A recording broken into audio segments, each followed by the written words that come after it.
cough all the time. I'm not saying all that one in a man. Yeah, they are going so that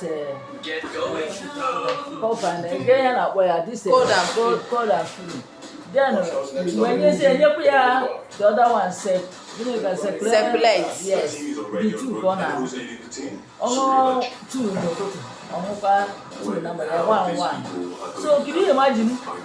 Upon some women, this product now on your day is it over, and they all the time for years or for long. Every time they do this very Circulait and cold and yes, also disappear the symptoms. Disappear now. Here, other this is very nice. So see, now you can just test about the one go the end.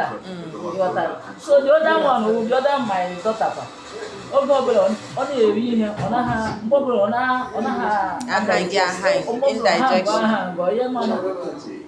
That's a secret now. Now we are keta. Oya di ka wote na nke foro no. Na dey normal. So ya can dey once in a day. Omo nka nka na abali. Imana dey opa ga go now. And they do when na advance is other kwasi. Wow. Wow.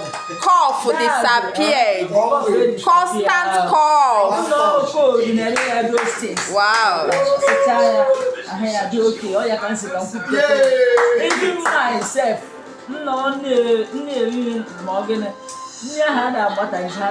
this circulate can now.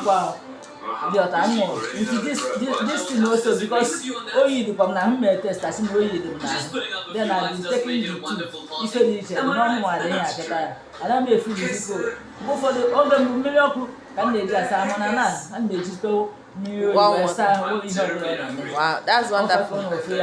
These two.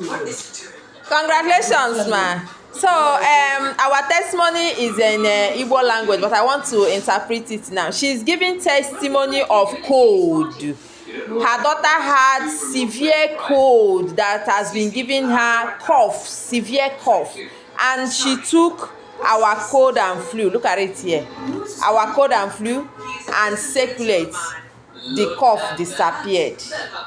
The cough disappeared after so many months of treating it.